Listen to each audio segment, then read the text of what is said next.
A new face helps Danny and Sophie get out of their rut. In this episode, Alice tests the waters of her new relationship. Shocking truths emerge when the masks are taken off. The Dana Fairbanks Memorial Tavern serves as the setting for the first scene of episode 4, which features Sophie, Finley, and Dunny on a date. Finley was forewarned by Sophie that Donnie might be depressed before she even arrived.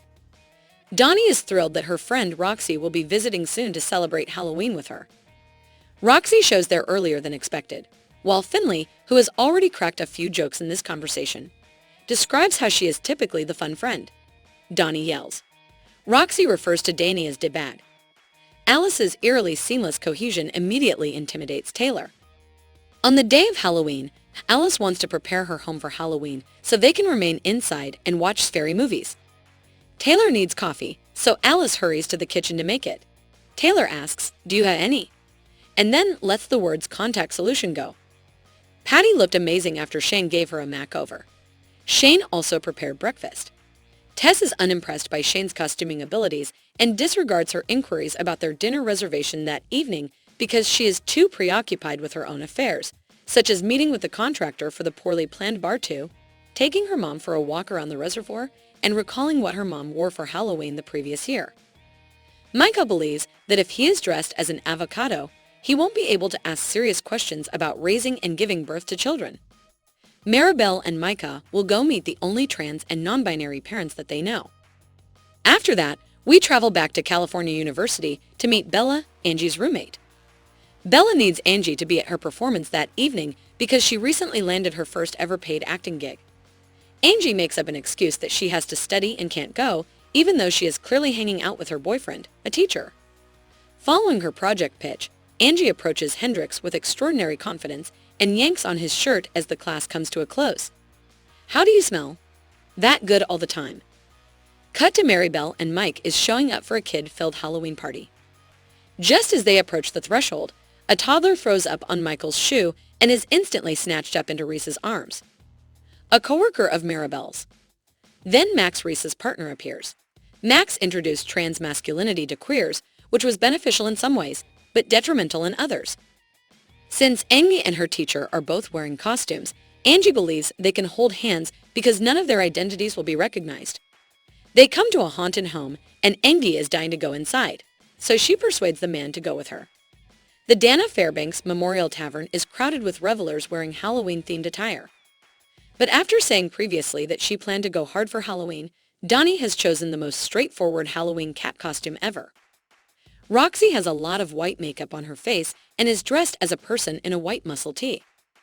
Roxy remarks that Shane is quite attractive.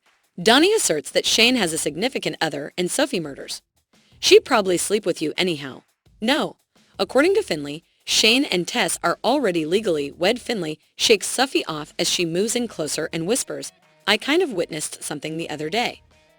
Sophie wonders why she hasn't received any of the complimentary drinks that Donnie and Roxy receive from a stranger. "Come on," says Sophie. "Are you serious?" I asked. Sophie spent the entire day at Ross creating the costume, but when her pals lead her into the rear of the pub, they advise less is more. After that, Reese and I joined Max and Reese at the kids' Halloween party. Reese and Max discuss how counseling helped them as individuals and as parents in a relationship, how it ensured they had same beliefs, and how it helped them get on the same page.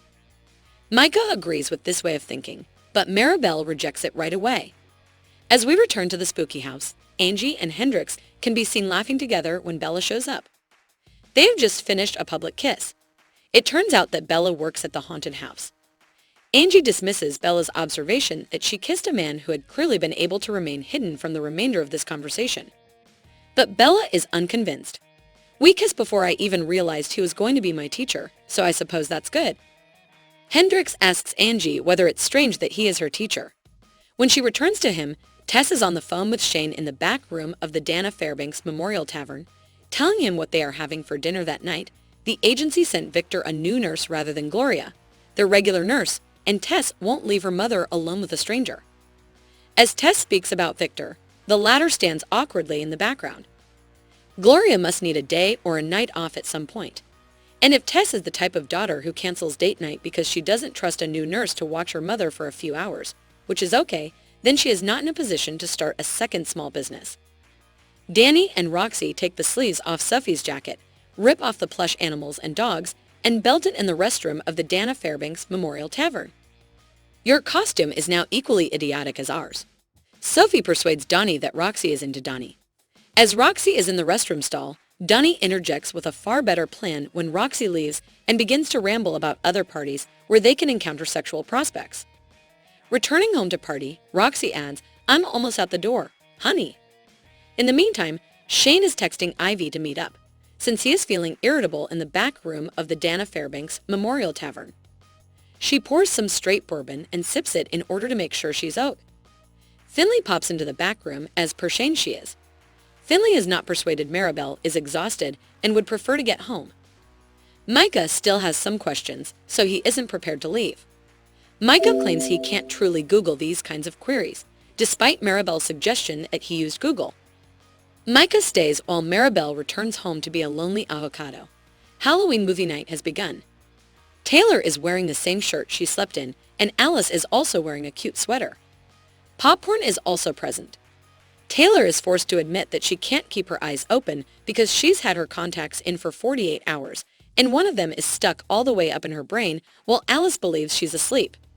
However, there is a bang from outside before they can delve too further into this bizarre circumstance. They scream. It's a frightening season and a scary night. Ivy is waiting for Shane in her car. We get back to the Dana Fairbanks Memorial Tavern, but Ivy brought Shane a gift before they could start making out. The object is a pair of scissors bearing Shane's initials. Ivy organisms some baby supplies in the back seat. Taylor is also preoccupied with her problems as she sits next to Alice on the kitchen floor, who is in a state of intense panic.